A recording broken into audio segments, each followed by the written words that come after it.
12 months since we launched AFCoDD 1. This time we're here in person, where we had over 150 people participating, and last year we were virtual because of COVID-19. AFCoDD 2 has been pretty amazing because when we launched the African Conference on Debt and Development in 2021, one of the major outcomes from that conference was the Harare Declaration. And the clarion call then was that we needed to reform the global architecture, we needed to change it, and really it needed to start from ourselves here on the continent, and we needed to start making this idea that African agency was important and critical for reforming and changing the global financial architecture. 12 months later, a lot of things have happened. We've of course, COVID-19 impacts have continued to be there. We've had the Ukraine-Russia conflict. We have the climate emergency, which are all adding to the different types of multiple crises that are taking place globally, but the impact on Africa is very severe, whether it's on our economies, whether it's on our people. And so in AFCoDD 2, we decided, you know what, we're tired of talking about recovery from COVID, recovery from climate, recovery from the conflict, but really we needed to reform the architecture.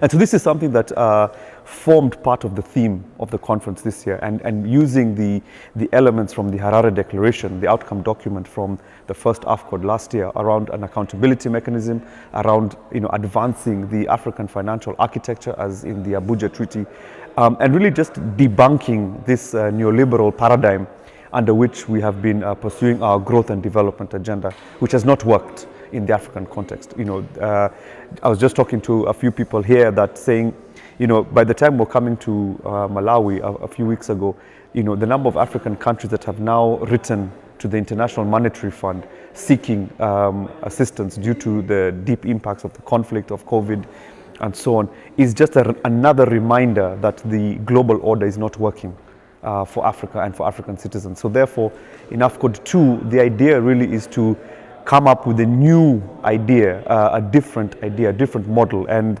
the mantra that was, the foundation that was laid from this was, through the keynote address, through the welcoming address as well, about dismantling the architecture and replacing it with an African designed, African developed, and African motivated agenda. And the document that has a lot of this is not only the Abuja Treaty, but there's also the Lagos Plan of Action, which, as we heard throughout the conference, was undermined by a different type of report that gave or put wind in the sails of the Bretton Woods institution. So the idea really has been to try and come up with an alternative model, to come up with a different way of thinking about how we can actually get Africa to reclaim its agency politically, economically, and socially. We've had 2.5 days of really exciting conversations, and really what has come out of this is that we are only going to achieve this idea of Africa being the rule maker through us. For us starting looking inwardly first, looking at these really important foundational documents and taking the bull by the horns. If we really want to and truly want to dismantle the architecture and replace it with one that works for the continent, we need to internalize these very important foundational documents that had been developed by our founding fathers.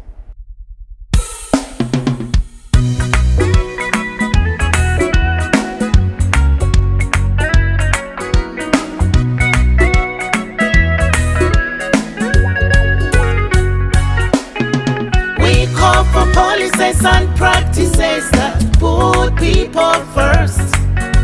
We call for policies and practices that put people first.